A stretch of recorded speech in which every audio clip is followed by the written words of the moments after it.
প্রিয় দর্শক, metro sent to the পয়েন্টে আপনাদের সকলকে স্বাগত জানাচ্ছি। আমি সামির হোসেন। দর্শক, জাতিসংঘের ৭৯তম সাধারণ পরিষদের যে বৈঠকটি রয়েছে সেটি ছাপিয়ে কিন্তু এখন দেশে এবং দেশের বাইরে আলোচনার কেন্দ্রবিন্দুতে আছে প্রধান উপদেষ্টা ডক্টর মোহাম্মদ ইউনূস এবং জো বাইডেনের যে বৈঠকটি সেটি। এছাড়াও ভারত বাংলাদেশের সম্পর্কের যে বিষয়টি সেটি কিন্তু সবসময়ই বাংলাদেশের মানুষের চর্চার অন্যতম একটি বিষয়। আজকে আমাদের আলোচনার বিষয় ডক্টর ইউনূস ও জো বাইডেন বৈঠক এবং ভারত বাংলাদেশ সম্পর্ক। এ বিষয়ে আলোচনার জন্য আমাদের স্টুডিওতে আজ দুজন অতিথি রয়েছেন। আমার বাম পাশে রয়েছেন ব্যারিস্টার নাসিরউদ্দিন আহমেদ অসীম, আন্তর্জাতিক বিষয়ক সম্পাদক, বাংলাদেশ জাতীয়তাবাদী দল, এবং আমার ডান পাশে রয়েছেন ব্যারিস্টার শামীম হায়দার পাটোয়ারি, সাবেক এমপি এবং প্রেসিডিয়াম সদস্য, জাতীয় পার্টি। ব্যারিস্টার নাসিরউদ্দিন অসীম, আমি আপনাকে দিয়ে শুরু করতে চাই। আপনি জানেন যে গতকাল জো বাইডেন এবং ডক্টর মোহাম্মদ ইউনূসের মধ্যে একটি বৈঠক হয়েছে, যেটি বিগত অনেক বছর ধরে যেই বৈঠক, এই ধরনের বৈঠক হয়নি। এই বৈঠকের তাৎপর্য বিএনপি কিভাবে দেখে, এবং আরেকটি প্রশ্ন শোনা যাচ্ছে বা এসেছে যে বাংলাদেশ কি আমেরিকার বলয়ের মধ্যে ঢুকে গেল কিনা? ধন্যবাদ আপনাকে এবং চ্যানেল আইয়ের অগণিত দর্শক শ্রোতা যারা দেখছেন, শুভ সন্ধ্যা। মূলত এই ৭৯তম ইউনাইটেড নেশনস জেনারেল অ্যাসেম্বলি এবার যেটা হলো, এবং যেখানে বাংলাদেশের পক্ষ থেকে ইন্টারিম গভর্নমেন্টের প্রধান এবং প্রধান উপদেষ্টা জনাব ডক্টর মোহাম্মদ ইউনূস বাংলাদেশকে রিপ্রেজেন্ট করছেন। এই বৈঠকটি আপনার শেষ হবে, এই মিটিংটা শেষ হবে 30 তারিখে, সেপ্টেম্বরের 30 তারিখ পর্যন্ত চলবে। এটা সবচেয়ে উল্লেখযোগ্য দিকটা হচ্ছে যে একজন অনির্বাচিত সরকার প্রধান, কিন্তু যেটা বাংলাদেশের 17-18 কোটি মানুষের প্রত্যাশা ছিল, সেই প্রত্যাশার মধ্য দিয়ে যে নাকি দায়িত্বটা দেওয়া হয়েছে, সেই ব্যক্তি আপনার আজকে বাংলাদেশকে প্রতিনিধিত্ব করছেন। সো আমরা অনেক সময় বলি যে সরাসরি ভোটে নির্বাচিত নাকি অনির্বাচিত। সো পিপলস উইল যেটা আছে আমাদের আর্টিকেল 7-এ যেটা বলা আছে, জনগণ সকল ক্ষমতার উৎস। তার মানে এটা একটা সিগনিফিক্যান্ট বিষয় সমগ্র বিশ্বের কাছে, একটা সিগন্যাল সমগ্র বিশ্বের কাছে যে বাংলাদেশের জনগণ চাইলে সব কিছুই পারে। তো আমরা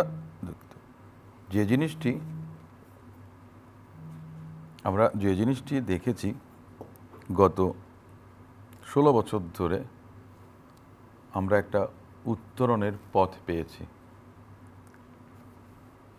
আপনার জো বাইডেনের সঙ্গে যে বৈঠকটি হয়েছে সাইড লাইনে, এটা প্রথম বোধহয় কোনো সরকার প্রধানের সঙ্গে মার্কিন যুক্তরাষ্ট্রের প্রেসিডেন্টের বৈঠক, এবং অত্যন্ত গুরুত্বপূর্ণ একটি বৈঠক। ডক্টর মোহাম্মদ ইউনূস উনি স্বনামেই প্রতিষ্ঠিত, স্বনামেই উনি বিখ্যাত নোবেল লরিয়ট, অনেক নোবেল লরিয়ট ছিলেন, কিন্তু আমার মনে হয় ডক্টর মোহাম্মদ ইউনূসের অবস্থানটা বোধহয় সবার উপর, উনি ক্যাপ্টেন অফ দ্য নোবেল লরিয়ট আমার কাছে মনে হয়। তো আপনার যে বিষয়গুলো ছিল সেখানে কথার মধ্যে, যে বাংলাদেশ এবং যুক্তরাষ্ট্রের যে পার্টনারশিপটা, যেটা তারা সবসময় বাংলাদেশের সঙ্গে সম্পর্কটা বন্ধুত্বপূর্ণ সবসময় ছিল। আমাদের উন্নয়ন পার্টনারদের মধ্যে সবচেয়ে বড় আপনার অংশীদার। তো সেটা কিন্তু এবারের এই বৈঠকের মধ্য দিয়ে আরও বেশি আপনার রিঅ্যাফার্ম হয়েছেন। মার্কিন যুক্তরাষ্ট্রের প্রেসিডেন্ট বলেছেন যে সম্পর্কটা আগে যেমনই থাকুক না কেন সবসময় ভালো ছিল, তারা ভালো রাখার চেষ্টা করেছিলেন, বাংলাদেশের পক্ষ থেকে হয়েছিল। কিন্তু এবারে যে নতুন সরকার এসছে, যেই সরকার আপনার রিফর্মের জন্য কাজ করবেন, আপাতত অন্তত নির্বাচনটা হওয়ার আগ পর্যন্ত, আগামীতে যে নির্বাচন হবে তার আগ পর্যন্ত সেই সংস্কার প্রক্রিয়াতে সহযোগিতা করবেন, এবং বাংলাদেশের জনগণের যে পারস্পরিক স্বার্থ সংশ্লিষ্ট বিষয়ে, এবং যেটার মূল ভিত্তি হচ্ছে জনগণের সাথে সম্পর্কের যে বিষয়টি, সেই বিষয়টা তো এসছে। সেখানে আপনার পারস্পরিক গণতান্ত্রিক মূল্যবোধ এবং দুদেশের জনগণের মধ্যে শক্তিশালী মেলবন্ধন টিকিয়ে রাখা বা এগিয়ে নিয়ে যাওয়া। সবচেয়ে যে বিষয়টা আপনার খেয়াল করা উচিত, এবারকার আপনার ডিবেটের মূল প্রতিপাদ্য বিষয়টা হচ্ছে যে লিভিং নো ওয়ান বিহাইন্ড, অর্থাৎ শান্তি, নির্ভরযোগ্য উন্নয়ন, মানবিক মূল্যবোধ বর্তমান ও ভবিষ্যৎ প্রজন্মের জন্য একসঙ্গে কাজ করার একটা অদম্য আগ্রহের কথা বলেছেন এবারকার আপনার ডিবেটে। তবে বিশেষ করে যে জিনিসটা বায়োলেটারাল মিটিংয়ে যেটা হয়েছিল, যে শক্তিশালী মেলবন্ধনটা সকল ক্ষেত্রেই আপনার ধারাবাহিকভাবে চলবে। বাংলাদেশের জনগণের সঙ্গে মার্কিন যুক্তরাষ্ট্রের জনগণের সম্পর্ক সেটা আরও সুদৃঢ় হবে, আরো বেশি সুদৃঢ় কোনো করার সরকার প্রত্যাশা ব্যক্ত সরকার করেছেন। নয়। সবচেয়ে বড় যে বিষয়টা হচ্ছে যে জনগণের বন্ধু হওয়া, এক দেশের নাগরিক আরেক দেশের নাগরিক, জনগণের সঙ্গে যেন জনগণের সম্পর্কটা আমরা গড়ে। এই প্রসঙ্গে আবারও আসবো। আমি একটু ব্যারিস্টার শামীম হায়দার পাটোয়ারি আপনার কাছে যেতে চাই। ব্যারিস্টার অসীম যেটি বলছিলেন যে জনগণের সাথে জনগণের সম্পর্কের কথা, আমি যেই প্রশ্নটি করেছিলাম যে আমরা কি এখন আমেরিকার বলয়ে ঢুকে গেলাম কিনা, ঢুকে যাচ্ছে কিনা, এরকম একটা প্রশ্ন এসছে। তো বিগত সময়ে বাংলাদেশে যে সরকারটি ছিল আপনারাও সেই সরকারের অংশীদার ছিলেন। তো এই সরকারকে বলা হয়ে থাকে যে শেষ সময়গুলোতে যে ভারত কিংবা চীন এই বলয়ের মধ্যে এই সরকার ঢুকেছিল, এবং আপনারাও কিন্তু আপনাদের উপরও কিন্তু একই কথা জনগণের পক্ষ থেকে বলা হয়েছিল। তো এই বলয়ে ঢুকে যাওয়া কিংবা কোনো একটি দেশের সঙ্গে সম্পর্ক অন্য দেশগুলোকে বাদ রেখে এটি আসলে কতটুকু কার্যকর হয়? জি, আমি একটু পিছনে যাব যে জওহরলাল নেহরুর সাথে রাশিয়ার পার্সোনাল ফ্রেন্ডশিপ ছিল, এবং 1945 বা 42 সালেই, যখন 45 সালে কোল্ড ওয়ার শুরু হয়ে গেল, ঠিক তখনই কিন্তু মানে আমেরিকার একটা বড় থিঙ্ক ট্যাঙ্ক ভারতকে ভাগ করতে হবে এটার মাস্টার প্ল্যান করে ফেলেছে, এবং এটা অনেক এভিডেন্স আছে। তার মধ্যে একটা হচ্ছে র্যাডক্লিফ, তার ভারত পাকিস্তান ভাগের জন্য র্যাডক্লিফ কোনো ফি নেয়নি, উনি বলছিল আগেই রেডি ছিল। কেন ভারতকে ভাগ করা হয়েছে তার মধ্যে একটা মেইন কারণ ছিল যে জওহরলাল নেহরু যেহেতু অত্যন্ত রাশিয়ার ঘনিষ্ঠ, পুরো ভারত এক থাকলে ভারতটা কমিউনিস্ট কান্ট্রি হতে পারে অথবা কোল্ড ওয়ারে রাশিয়ান বলা যেতে পারে। So they needed a Pakistan, and পাকিস্তানকে ইয়াঙ্গার ব্রাদার অফ আমেরিকা বলা হতো ফর লং টাইম। এবং সেটার প্রভাব বাংলাদেশেও ছিল না এমনটা না, বাংলাদেশেও ছিল। যে কারণে 71 সালে বাংলাদেশে যখন জেনোসাইড করা হলো, আমেরিকা কিন্তু বাংলাদেশের পক্ষ নিতে পারেনি, আমেরিকান সরকার, কিন্তু আমেরিকার জনগণ তখন নিয়েছিল। যেটা আমি বলছি যে এই ভূখণ্ডটা বামপন্থী কিউবা অথবা চায়না এরকম কখনো ছিল না, এখানে আমেরিকান প্রভাব সবসময়ই ছিল। এবং বঙ্গবন্ধুও যখন দেশ স্বাধীন হলো, তিনি সবার আগে গুরুত্ব দিয়েছিলেন এই আমেরিকার সাথে রিলেশন এবং ইসলামিক ওয়ার্ল্ডের সাথে রিলেশন। খন্দকার মোশতাককে তিনি অনেক প্রায়োরিটি দিতেন এই কারণেই, যেটা আমরা পরে জেনেছি, যে খন্দকার মোশতাকের সাথে আমেরিকার একটা ঐতিহাসিক পুরনো সম্পর্ক ছিল। নাও এরপরে জাসদ এখানে বামপন্থী একটা মুভমেন্ট করার চেষ্টা করলো, ফেইল্ড হলো। সিরাজ শিকদারকে হত্যা করা হলো, তাহেরকে হত্যা করা হলো। অর্থাৎ এখানে কোল্ড ওয়ার পিরিয়ডে বাংলাদেশ কোনোভাবেই রাশিয়ান বলয়ে যেতে পারে নাই, যদিও 71 সালে রাশিয়ার একটা অসাধারণ ভূমিকা ছিল বাংলাদেশের পক্ষে, কিন্তু বাংলাদেশ রাশিয়ান বলয়ে কোল্ড ওয়ারে যেতে পারেনি, কখনোই পারেনি। এখন যে দেশটি কখনোই বামপন্থীরা, এবং বামপন্থীরা আস্তে আস্তে থিওরিটিক্যাল বা তাদের জনপ্রিয়তাও কমে আসলো। এখন 2014 সালে এসে দেখা গেল একটা দেশে একতরফা ভোট হলো, যেটা এরশাদ প্রত্যাহার করেছিলেন, জিএম কাদের প্রত্যাহার করেছিলেন, আমি প্রত্যাহার করেছিলাম। কিন্তু আপনারা পরে আবার কেন গেলেন? ওটা আমি অনেক বলেছি, ওটা বলবো। কিন্তু অনেক দেশবরেণ্য বামপন্থী নেতা যারা বীর মুক্তিযোদ্ধা, দেশের আইকনিক নেতা, তারা সর্বজন স্বীকৃত, তারা ওই একতরফা ইলেকশনে ভোট দিয়ে অনেকেই একতরফা ভোটবিহীন এমপি হলেন, মন্ত্রী হলেন অনেকেই। অর্থাৎ তাদের যে ন্যাশনাল মুক্তিযুদ্ধ বা অন্যান্য আন্দোলনে কন্ট্রিবিউশনে যে একটা আকাশচুম্বী ভূমিকা ছিল, একতরফা ভোটের একতরফা এমপি হয়ে তাদের ভূমিকাটা কমে গেল। না, সেক্ষেত্রে যদি আমরা 18-র কথা বলি, সেক্ষেত্রে আপনিও সেখানে এমপি হয়েছেন। তো সেক্ষেত্রে আপনি আপনার নিজের অবস্থানটা কিভাবে আপনি যাচাই করবেন? আমি বলছি 18তে তো বিএনপিও অংশগ্রহণ করেছে, 18 is a completely rigged election হতে পারে, কিন্তু পার্টিসিপেটরি ইলেকশন। কিংবা আমরা যদি 24-এর যে ইলেকশন 24 নিয়ে বলা যেতে পারে যে 24-এ কেন আমরা অংশগ্রহণ করলাম, কেন বিএনপি। আমি একটু আসছি পটভূমিকায়। তো দেখা গেল যে ওরই ধারাবাহিকতা, বামপন্থীরা 18 আসছে, ওরই ধারাবাহিকতায় 24 আসছে, এবং যে কারণে ওই বামপন্থী নেতৃবৃন্দ যখন ছাত্র মারা হচ্ছে, তখন আপনার টকশোতে সহ সব টকশোতে আমি খুব স্পষ্টের প্রতিবাদ করেছি, জিএম কাদের করেছে, কিন্তু আওয়ামীর 14 দলের ওই বামপন্থী নেতারা ঠিক সেই ভাষায় প্রতিবাদ করতে পারেনি। অর্থাৎ আমি যেটা বলছি, অ্যান্টি ইউএসএ যে বলয়টা বাংলাদেশে স্ট্রং হওয়ার কথা ছিল, সেটা নানা কারণে জনপ্রিয়তা হয়নি। এখন ভারত এবং মানে যেটা আপনি বলছেন আরেকটা ইস্যু, ভারত এবং আমেরিকা। ভারত আমেরিকা তো বৈষয়িকভাবে পারস্পরিক চরম বন্ধু, কোয়াডের মেম্বার।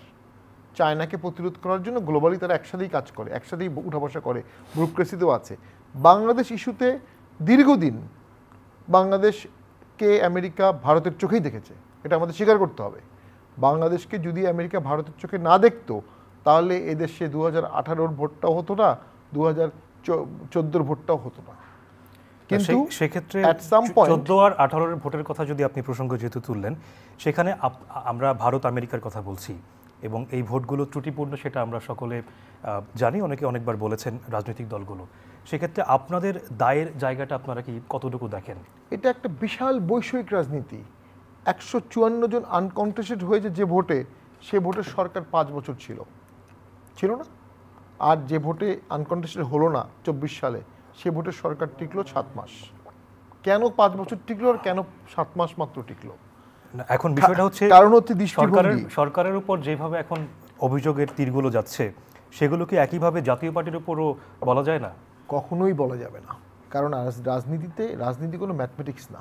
রাজনীতিবিদরা ভুল করে, রাজনীতিবিদরাই ভুল করে না। কিন্তু আপনাদের দলের যারা সিনিয়র নেতারা আছেন তাদেরকে আমরা দেখেছি যে সাবেক প্রধানমন্ত্রীর, আমি এ ব্যাপারে একটু ব্যারিস্টার নাসিরউদ্দিন আসিম আপনার কাছে যেতে চাই যে আমরা অতীতে যে সর্বশেষ যে নির্বাচনটি হয়েছে তখন আমরা দেখেছি যে জাতীয় পার্টির সিনিয়র যারা নেতা আছেন তারা সাবেক যিনি প্রধানমন্ত্রী ছিলেন, যিনি এখন ভারতে আছেন, শেখ হাসিনার ছবি দিয়ে তারা পোস্টার ব্যানার করেছে। এই বিষয়গুলোকে আসলে আপনি কিভাবে ব্যাখ্যা করবেন? দেখুন, একটা বিষয় আমি প্রথমে আমি ব্যারিস্টার শামীম হায়দার পাটোয়ারি আমার কলিগ, আমি ওনার একটু সংশোধন, 2024-এ আনকন্টেস্টেড ছিল না, এটা ঠিক না। সবচেয়ে বড় দল আপনার বাংলাদেশ জাতীয়তাবাদী দল 2024-এ নির্বাচনে অংশগ্রহণ করেনি।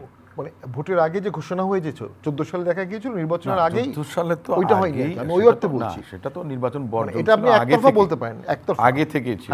2000 ওইটা হয়নি, 14 সালের কথা, সেখানেও বিএনপি অংশগ্রহণ করেনি এবং 2024 সালেও একই জিনিস কিন্তু ঘটেছে এবং সেটা আপনার 7 মাস টেকেনি। কিন্তু টেকেনিটা কেন আর টিকেছেই বা কেন? এই টিকেছের মধ্যে যদি আপনি আসেন, দেখুন 2014 সালে ভারতের পররাষ্ট্র সচিব সুজাতা সিং গেলেন আপনার নেতা হোসেন মোহাম্মদ এরশাদ সাহেবের সঙ্গে দেখা করতে। সেখানে কোনো মিডিয়াকে আপনার প্রবেশ করতে দেওয়া হয়নি যে ওনাদের মধ্যে কি কথা হয়েছিল। কিন্তু বৈঠক শেষ করে তিনি বেরিয়ে সুজাতা সিং বললেন যে আমি এরশাদ সাহেবকে বলেছি আওয়ামী লীগের সঙ্গে নির্বাচন করতে হবে। মিডিয়াকে বলেছেন উনি একজন জুনিয়র অফিসার, ওনার এই বিষয়ে কথা বলা উচিত না, আমি ভোট করব না। করবেন না সেটা না, আপনার ভারত যে বার্তাটা দিতে চেয়েছিল যে তোমরা ভোট যেখানেই দাও না কেন আমরা ক্ষমতায় আওয়ামী লীগকে আনবো। জাতীয় পার্টির মরহুম হোসেন মোহাম্মদ এরশাদ সাহেবকে ডিকটেট করার মতো ক্ষমতা ভারতের পররাষ্ট্র সচিবের আছে, সেই দৃষ্টতা দেখিয়ে গেল। কিন্তু আপনারা সেই সাহস নিয়ে নির্বাচন প্রত্যাখ্যান করেননি, আপনারা গেছেন 14তে প্রত্যাহার করেছে এরশাদ স্যার। আপনারা প্রত্যাহার করেছেন, আপনারা তো নির্বাচন করেছেন, নির্বাচিত হয়েছেন, কি বলেন আপনি? 14তে এরশাদ স্যার আমি আপনাকে বলি এখানে অনেক নাটক হয়েছে শামীম ভাই, অনেক নাটক হয়েছে।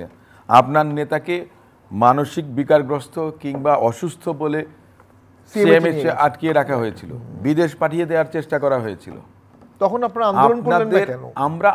আমাদের আন্দোলন আমরা করেছি, আমরা আন্দোলন করেছি। এখন আপনি যদি সেই প্রশ্নটা করেন, আপনারা বিরোধী দলেও ছিলেন, সরকারেও ছিলেন, আপনারা বিরোধী দলেও ছিলেন, সরকারেও ছিলেন।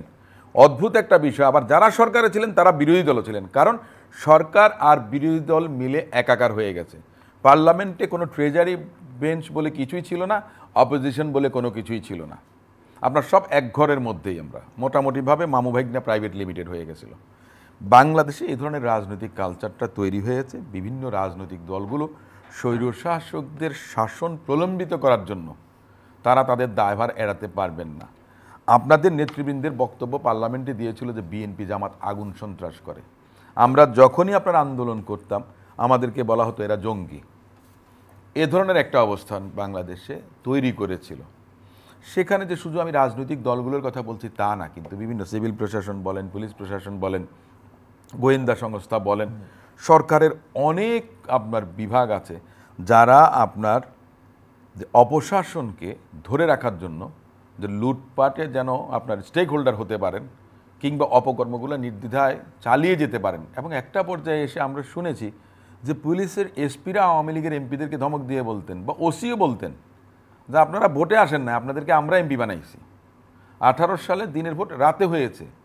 এই ধরনের কথাগুলো হয়েছে যে রাজনৈতিক সংস্কৃতিটাকে ভেঙে দেওয়া হয়েছে। বিভাজনের রাজনীতিটা এমনভাবে এসছে যে যেটার বিস্ফোরণ হয়েছে 2024 সালে। 16 দিন লেগেছে আন্দোলন শেষ হতে, যেটা 16 বছরে পূর্ণতা পায়নি।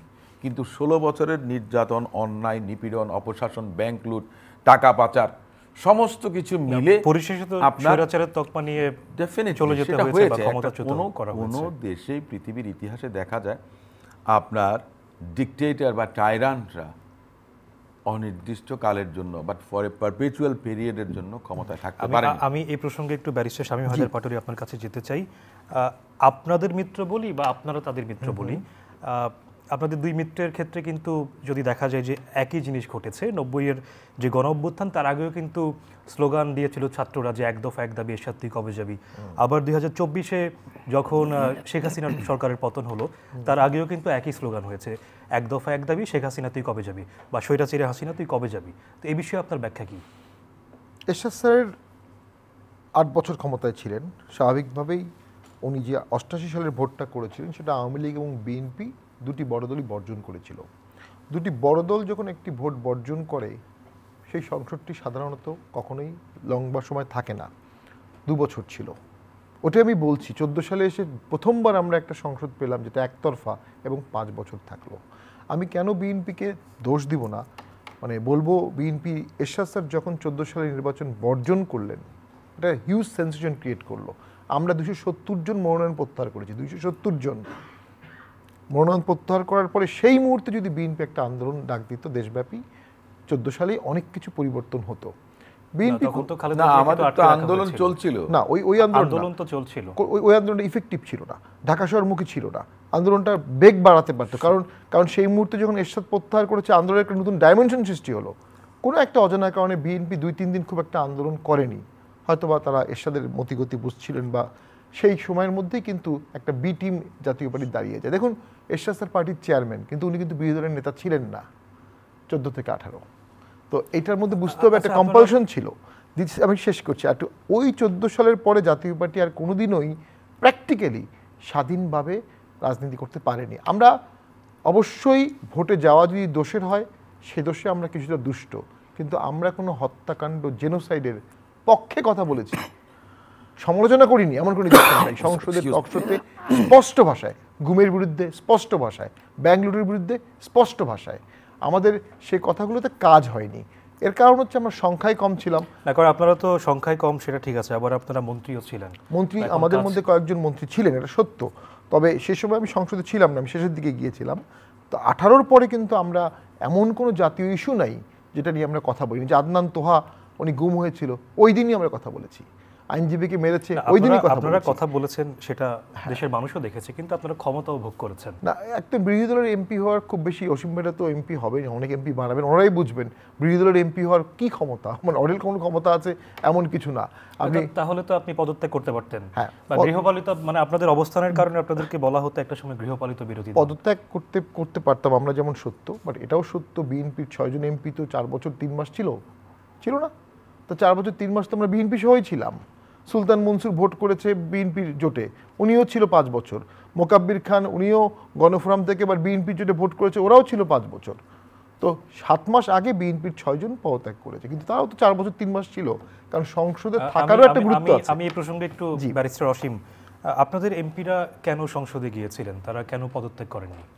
শেষে করেছেন আর কি, আমাদের দলের শেষে এসে করেছেন, কিন্তু শুরুতে কেন করেননি? সে বিষয়টা হচ্ছে যে আন্ডার কম্পালশন। প্রতিদিন এমন ছোট ছোট মুহূর্তগুলো তৈরি করে জীবনের গল্প। Hatil, live and relieve.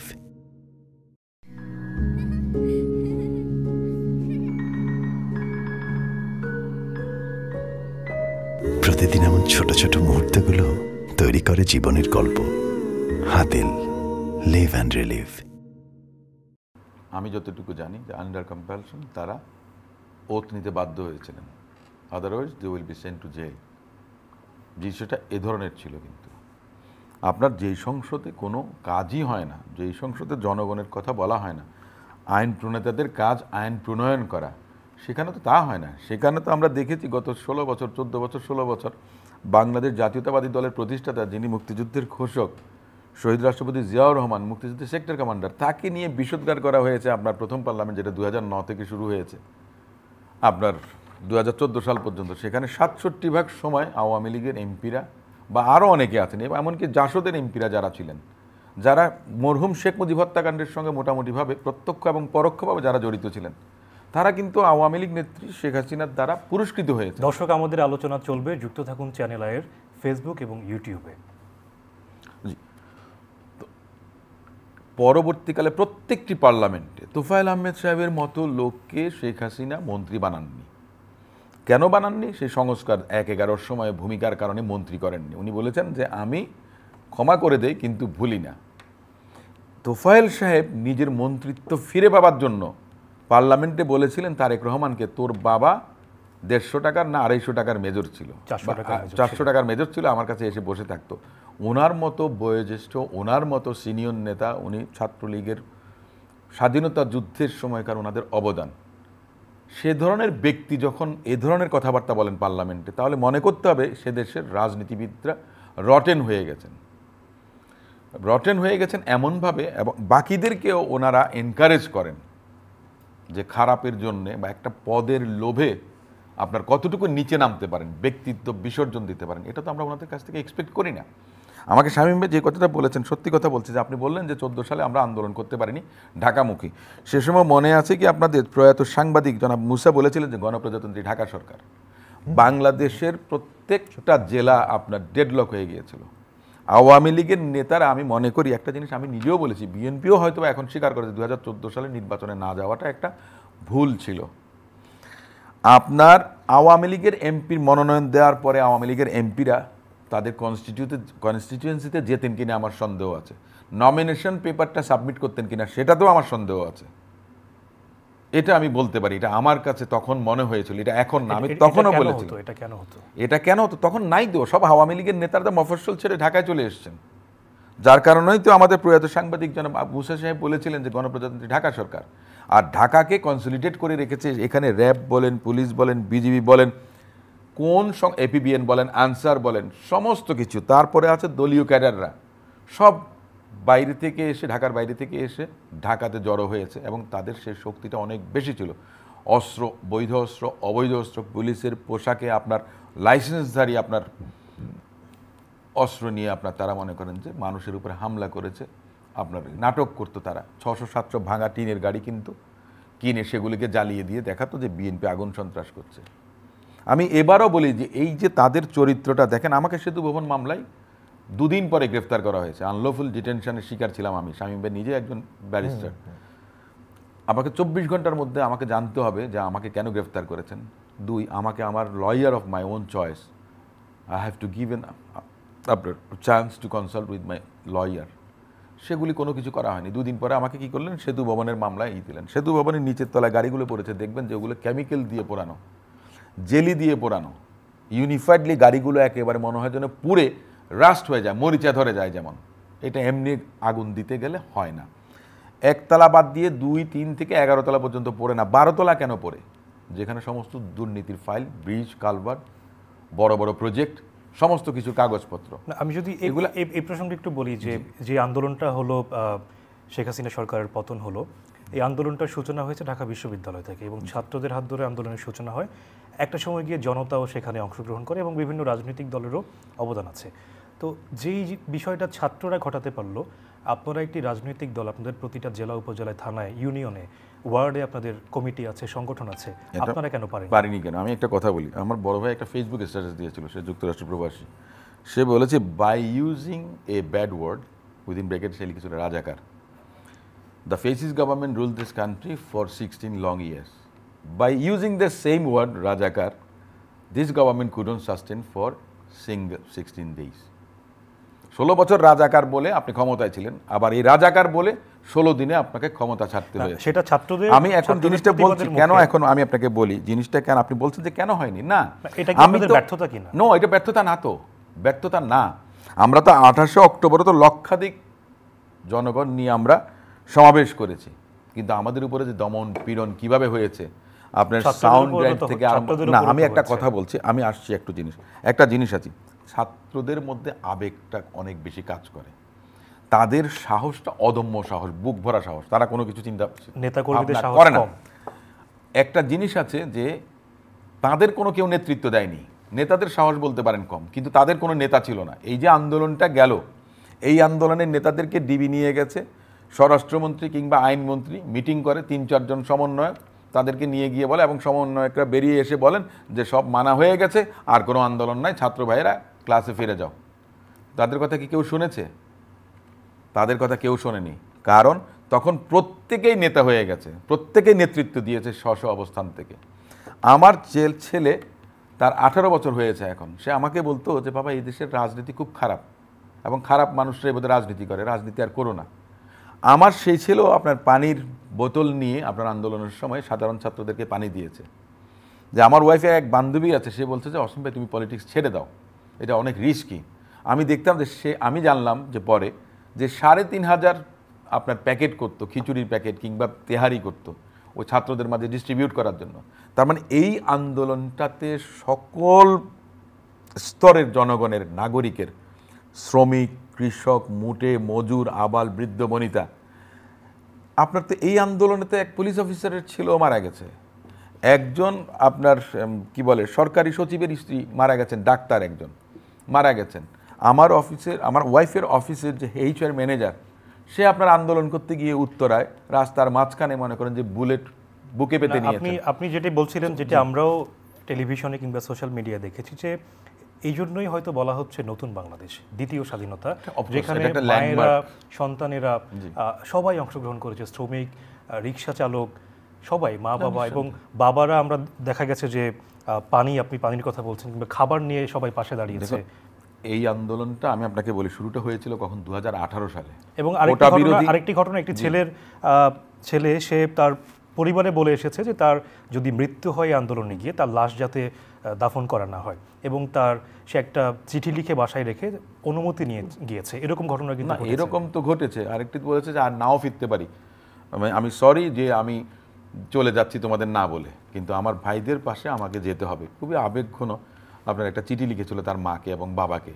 17 বছরের ছেলে। আমি যখন ডিবিতে ছিলাম তখন আমি দেখলাম 17-18 বছরের ছেলেদেরকে আপনার সকাল বিকেল দুবেলায় মনে করেন যে আপনার পেটানো হতো, আপনাকে নির্যাতন করা। আপনাকে ধন্যবাদ।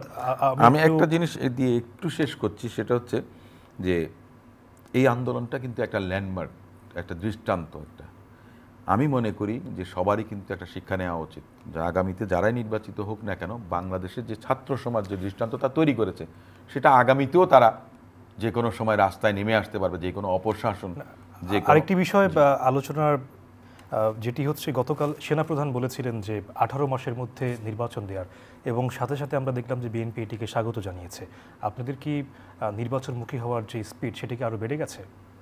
না, বিএনপি তো সারা বছরই মনে করেন যে সাংগঠনিক প্রক্রিয়ার মধ্য দিয়ে তাদের দলীয় কর্মকাণ্ড পরিচালনা করছেন। আমাদের দলের অ্যাক্টিং চেয়ারপারসন দেখা গেছে একেবারে ইউনিট পর্যন্ত, ওয়ার্ড পর্যন্ত তিনি নেতাকর্মীদের সঙ্গে কথা বলেন। এটা হচ্ছে যে সাংগঠনিক একটা অবস্থান। সাংগঠনিক অবস্থান যদি ভালো থাকে এবং গণতান্ত্রিক চর্চাটা যদি থাকে, নিঃসন্দেহে আপনি ভোট যদি আগামীকালও দেন, বিএনপিতে তো এক এক কনস্টিটিউয়েন্সিতে 5-7 করে প্রার্থী দেওয়ার মতো আছে। আমি মনে করি যে এটা এই বিষয়ে একটু শামীম হায়দার পাটোয়ারী আপনার কাছে জানতে চাই। ব্যারিস্টার অসীম যেটি বলছিলেন যে ভোট যদি আগামীকালও দেয় তারা প্রস্তুত, জাতীয় পার্টি কি প্রস্তুত? তারা কি করবে জাতীয় পার্টি? অস্বীকার করব না, বিগত সময়ে ভোটে অংশগ্রহণ কারণে এখন কিছুটা নাজুক এবং অস্বস্তিকর অবস্থায় আছে। তবে এদেশে যদি দল বলেন আপনি, বিএনপি সবচেয়ে জনপ্রিয় দল, কোনো সন্দেহ নাই। জামাতের জনপ্রিয়তা বেড়েছে, আওয়ামী লীগ, জাতীয় পার্টির জনপ্রিয়তা, আমি আসছি, মানে আওয়ামী লীগেরও একটা ভোট ব্যাংক আছে। এরপরেই তো বা এর সাথেই যে দলটি আসবে সেটা জাতীয় পার্টি। এর বাইরে বাকি যত দল আছে সব মিলেও কিন্তু জাতীয় পার্টির সমান হবে না, বাকি যদি 57টা বা কতটা নিবেদিত দল আছে। সো জাতীয় পার্টির রাজনৈতিক গুরুত্ব আছে, জনভিত্তি আছে, এবং জাতীয় পার্টি ভোটে অংশগ্রহণ করতে আগ্রহী। তবে পাশাপাশি জাতীয় পার্টি, আপনি যেই দলগুলোর কথা বললেন, এর বাইরে যে আরো বিভিন্ন দল রয়েছে, এবি পার্টি, ওয়ার্কার্স পার্টি, তারা কি ভোট পাবে না, বা তারা ভোট পাবে, কিন্তু তাদের সবগুলো ভোট মিলেও হয়তোবা জাতীয় পার্টির সমান হয়তোবা হবে না। আমি এটা মানে জাস্ট বলছি, জাতীয় পার্টি ভোট ভিত্তি আছে। এখন দুটি বিষয় আমি ছোট্ট করে জানতে চাই, জাতীয় পার্টির যে ভোট ব্যাংক বললেন, সেটি কি আসলে বিগত সরকারের সাথে থাকার কারণে কমে গেছে কিনা? হ্যাঁ, এটা আমি অস্বীকার করব না, যে যেটা অসীম ভাই বললেন। আমি 18 থেকে 12-13তে একভাবে দেখব, 13-র পর থেকে বা 14 থেকে দেশটাকে আরেকভাবেই চালানো হয়েছে সম্পূর্ণভাবে, এবং 13-র পর থেকে এই দেশটা যেভাবে চলেছে এটা কোনো সভ্যভাবে চলা যেতে পারে না। সেই সংসদে থাকার কারণে কিছু দায়িত্ব জাতীয় পার্টিকে নিতে হবে, এটা অস্বীকার করছি না আমরা। কিছু ভোট ব্যাংকে আমাদের কার্টেলও হয়েছে, এটাও আমরা অস্বীকার করব না। তারপরেও ভোট ব্যাংক আছে। দুটি কথা বলি, একটা হচ্ছে এই নির্বাচনের ক্ষেত্রে সেনাপ্রধান যে একটা মোরাললেস রোডম্যাপ দিয়েছে, এটা এখন রাজনৈতিক দলগুলোকে চুলচুলা বিশ্লেষণ করতে হবে। এটা হয়তো বা মনে হচ্ছে যে 3 মাসের মধ্যে ইলেকশন হচ্ছে, এমন কোনো আভাস তো আমরা দেখতে পাচ্ছি না। তবে কতদিনের মধ্যে হবে, রিফর্মগুলো কতদিন লাগবে, এটা দলগুলোর সাথে আলোচনা করতে হবে। সেক্ষেত্রে বিএনপি খুব যৌক্তিকভাবেই বলতে পারে যে আমরা তো দ্রুত ভোট দিলে আমরা জয়লাভ করব সুষ্ঠু ভোটে। সেক্ষেত্রে বিএনপি দ্রুত ভোট চাওয়াটাই স্বাভাবিক। আরেকটা আপনি বলেছেন ছাত্ররা আন্দোলন করে যেটা পেরেছে বিএনপি সেটা পারেনি, এই কথাটার সাথে আমি একমত না। একটা হচ্ছে ছাত্ররা একটা ভিন্ন মাত্রার আন্দোলন করেছে, যেটা প্রথম থেকে গোয়েন্দা সংস্থা সরকার বুঝে উঠতে পারেনি। এই বুঝে উঠতে না পারার কারণেই ছাত্ররা সাহসিকতার সাথে আন্দোলনটাকে একটা পর্যায়ে নিয়েছে। আমার প্রশ্নের জায়গাটি ছিল যে বিএনপির তো বা রাজনৈতিক দলের তো সংগঠন থাকে, ছাত্রদের তো সেটা ছিল না। ব্যারিস্টার অসীম যেটি বলছিলেন যে নেতাকে, সেটাও কিন্তু বোঝা যায়। সে কারণেই তাদের আন্দোলনটা মানে একটা পর্যায়ে পর্যন্ত অনেক দূর এগিয়ে গেছে। কিন্তু যদি বিএনপি সেই আন্দোলনে যোগ না দিত, হেফাজত যোগ না দিত, জামাত যোগ না দিত, অর্থাৎ একটা পর্যায়ে তো জাতীয় পার্টি কি যোগ দিয়েছে? জাতীয় পার্টি রংপুরে আন্দোলন করেছে, আমাদের 2 জন জেলে গিয়েছে, আর টকশোতে আমি অনেক কথা বলেছি, জাতীয় পার্টি আন্দোলন করেছে। আমি একটু শেষ করছি, একটু দাঁড়ান। আর দ্বিতীয় যেটি হচ্ছে, যদি সেই সমস্ত লোকগুলো রাস্তায় না নামতো, 1 কোটি 2 কোটি লোক, এবং সেনাবাহিনী যদি সিদ্ধান্ত না নিত যে আমরা গুলি করব না, তাহলে কিন্তু মানে এত দ্রুত এটা সফলতা আসতো না। একটা ঘটনা ঘটেছে, যখন সব দল নেমে গেছে, স্বাভাবিকভাবে সেনাবাহিনী তখন জনগণের মুখোমুখি যায়নি। জনগণের মুখোমুখি গেলেও সরকারের পতন হতো, কিন্তু আরও অনেক মানুষ মারা যেত। বর্তমান সেনাপ্রধানকে ওই কারণে ধন্যবাদ দেওয়া উচিত যে উনি কিন্তু সঠিক সিদ্ধান্ত নিয়েছেন। আর দ্বিতীয় যেটি বলবো, রাজনৈতিক দলগুলো যদি ঢলে অংশগ্রহণ না নামতো, তখন ওই ছাত্রদের, শুধু ছাত্রদের আন্দোলনটা সকলের অংশগ্রহণ ছিল। আপনাকে ধন্যবাদ। সাহসিকতা দেখিয়েছে ছাত্ররা। ব্যারিস্টার অসীম, একটি বিষয়ে ছোট্ট করে জানতে চাই, যুক্তরাষ্ট্রে বাংলাদেশের তৈরি পোশাকের রপ্তানি কমছে, এরকম একটি প্রতিবেদন আমরা দেখেছি। এখন তো ডক্টর মোহাম্মদ ইউনূস বাইডেনের সঙ্গে কথা বললেন, তো এই বিষয়ে যে সংকটগুলো আছে সেগুলো উত্তরণে কতটুকু আপনি আশাবাদী? না, আমি তো মনে করি যে আপনার যে বাইলেটারাল যে মিটিংটা ছিল, ওয়াশিংটন যে বার্তাটা দিয়েছে সেটা হচ্ছে আপনার কোনো দ্বিপাক্ষিক কিংবা আঞ্চলিক বিষয় নয়, বরং সমগ্র বিশ্বকে একটা মেসেজ দেওয়া হয়েছে যে বাংলাদেশের চরম অস্থিতিশীলতার সময় বাংলাদেশের জনগণের পাশে তারা ছিল। অতএব যে আমরা যে কথাটা হচ্ছে অর্থনৈতিক যে সহযোগিতার হাত, সেটা আরও আপনার সম্প্রসারণ হবে, ঘটবে। জিএসপি সুবিধা যেখানে প্রত্যাহার হওয়ার কথা, সেটা নিঃসন্দেহে আমি মনে করি যে ডক্টর মোহাম্মদ ইউনূস সাহেব চেষ্টা করলে সেটা হয়তোবা সেই সুযোগটা বাংলাদেশ আবার পাবে। সেই ক্ষেত্রে দেখা গেছে যে আপনার গার্মেন্টসের যে রপ্তানি যেটা, সেটা আরও বেড়ে যাবে। সেটা শুধু যুক্তরাষ্ট্র নয়, ইউরোপ বলেন, কানাডা বলেন, অস্ট্রেলিয়া বলেন, যে সমস্ত জায়গায়, যে সমস্ত দেশে পোশাক রপ্তানি হতো, যেটা আমাদের ফরেন কারেন্সি আর্নিংয়ের সবচেয়ে বড় সোর্স, যেটা আমরা যেটাকে বলি, সেটা আমি মনে করি যে নিঃসন্দেহে বেড়ে যাবে। যে অর্থনৈতিক সংকট যেটা, সেটা মোকাবেলা করার জন্যে ডক্টর মোহাম্মদের ইউনূসের সরকারের একটা ভূমিকা থাকবে। ঠিক পাশাপাশি যেই সহযোগিতাটা যুক্তরাষ্ট্র দেখাবে বা দেখাচ্ছে, যে হাতটা বাড়ানোর যেটা, সেটা বাংলাদেশের জনগণের কথা চিন্তা করে তারা হাত বাড়াবেন একটা জিনিস। আর একটা জিনিস হলো যে আপনি দেখুন গত 21 দিনে 200 কত কোটি ডলার আপনার রেমিটেন্স বেড়েছে, এসছে, যেটা আপনার মনে করেন যে আগে ছিল না, কারণ মানুষ বিশ্বাস করতে পারতো না। আমি টাকা পাঠাচ্ছি, সেই সময় তো ক্যাম্পেইন হয়েছিল যে রেমিটেন্স পাঠাবে না, না সেটাই তো অনেক কমে গিয়েছিল। তো সেটা তো একটা শঙ্কার কারণ ছিল, কিন্তু আগের যে সরকার ছিল, ফেসিস্ট সরকার, তাদের কাছে ওটা একটা শঙ্কার কারণ ছিল। আর বিদেশে প্রবাসী যারা আছেন, তারা ভেবেছেন যে আমরা বিদেশ থেকে টাকা পাঠাবো, ডলার পাঠাবো, আর এরা লুটপাট করে, চুরি করে আবার সেটা বিদেশে বাড়ি গাড়ি প্রাসাদ করবে। আপনাকে অসংখ্য ধন্যবাদ ব্যারিস্টার অসীম এবং ব্যারিস্টার শামীম হায়দার পাটোয়ারি। দর্শক, আজকে আমাদের আলোচনার বিষয় ছিল ডক্টর ইউনূস ও বাইডেন বৈঠক, এছাড়াও ছিল ভারত বাংলাদেশ সম্পর্ক। আমরা কোনো বলয়ে না ঢুকে যদি মানুষে মানুষের সম্পর্ক তৈরি করা যায় যে কোনো দেশের সাথে, সেই সম্পর্কটি কিন্তু টেকসই সম্পর্ক হিসেবে বিবেচিত হয়। মেট্রো টু দ্য পয়েন্টের আজকের আলোচনায় অংশগ্রহণ করার জন্য আপনাদের সকলকে ধন্যবাদ জানিয়ে শেষ করছি।